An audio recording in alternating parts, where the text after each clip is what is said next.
Welcome to my studio. We are here near Princeton, New Jersey, and I'm sorry that I cannot be there with you in person. As this video is broadcast, USA will be in its Thanksgiving break. Thanksgiving is when families and friends gather, and I will be spending much needed time with them. And as many of you know, we've been through quite a bit of challenge of late with Superstorm Sandy. But I woke up this morning and I want to show you what I woke up to. I'm going to walk around the studio toward the window, and this is what I woke up to.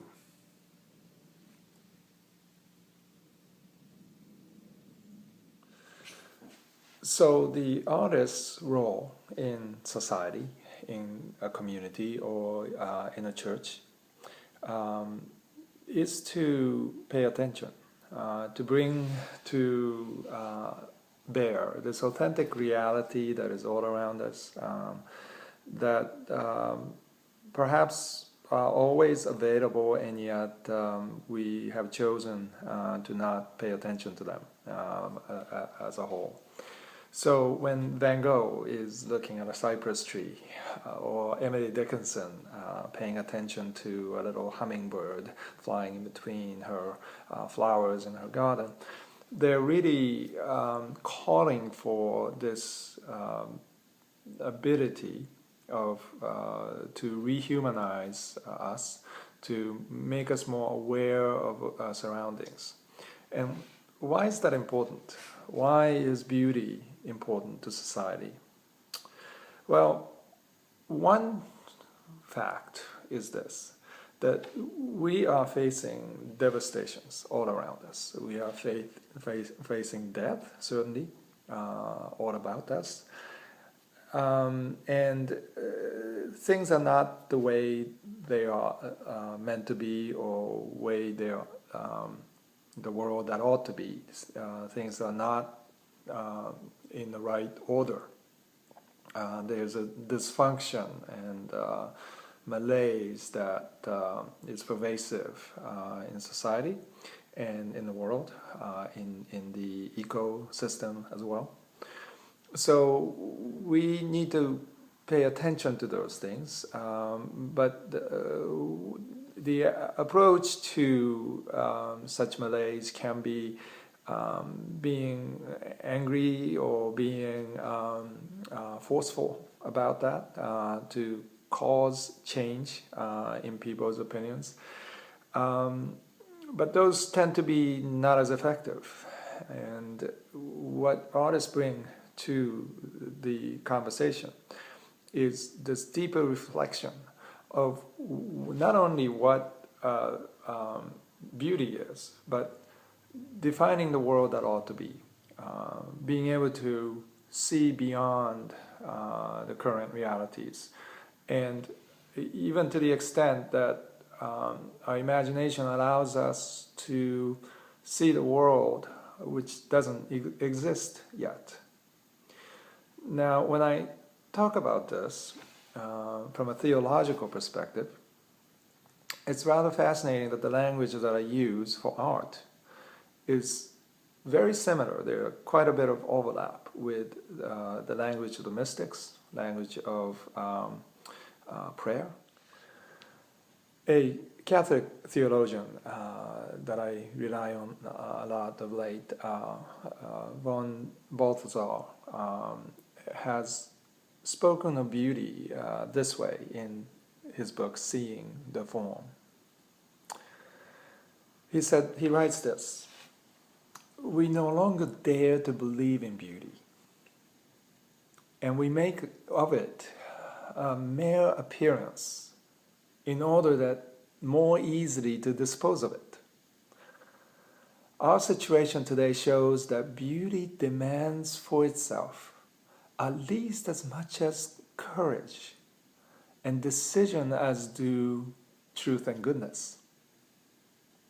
And beauty will not allow herself to be separated and banned from her two sisters without taking them along with herself in an act of mysterious vengeance.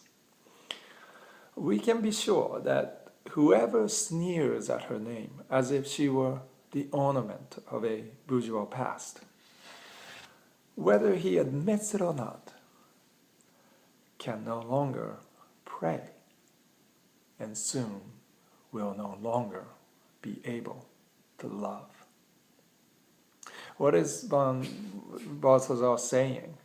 Well, I think he's connecting a Trinitarian, kind of a Trinitarian perspective here, not just of the theological Trinity, but the Trinity of goodness, truth, and beauty, which actually theologically is related to the Trinity, I think.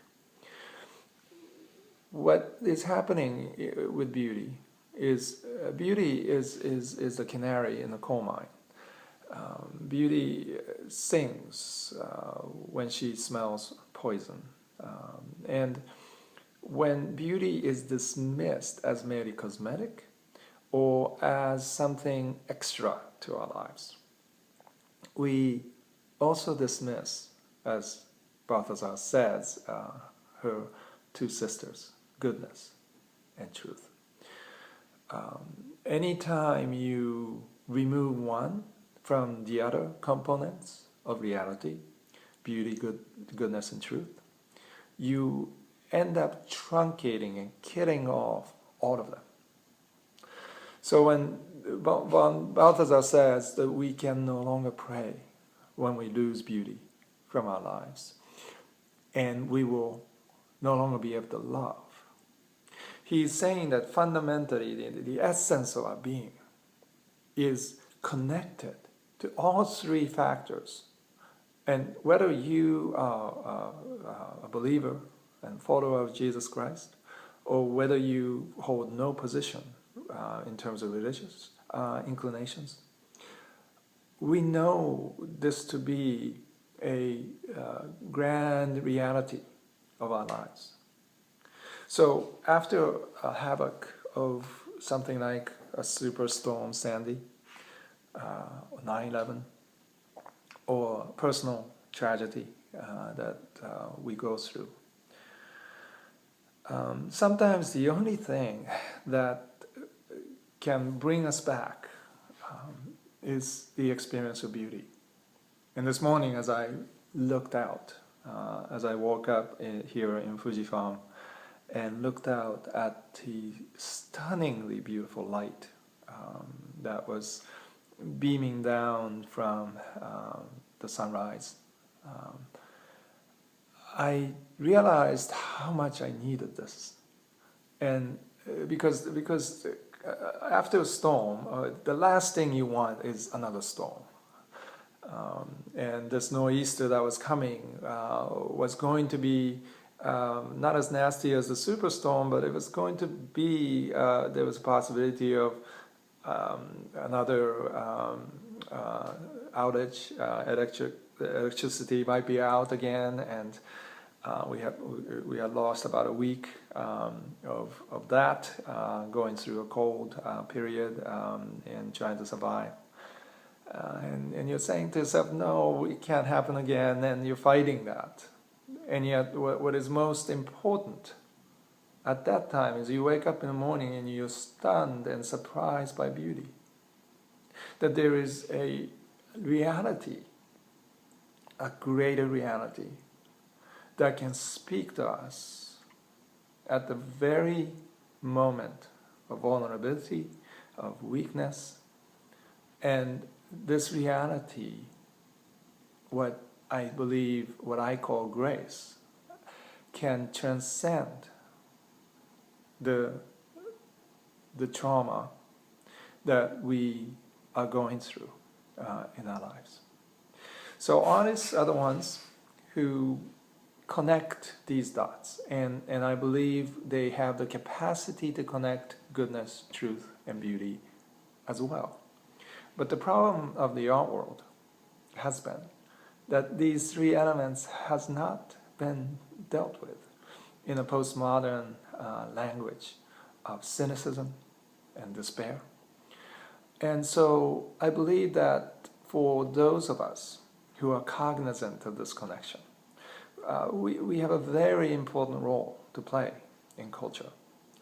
And it is not just to help people see beauty, but even to awaken that community to realize what beauty is and to provide an artifact, whether it be paintings, poetry, theater, dance,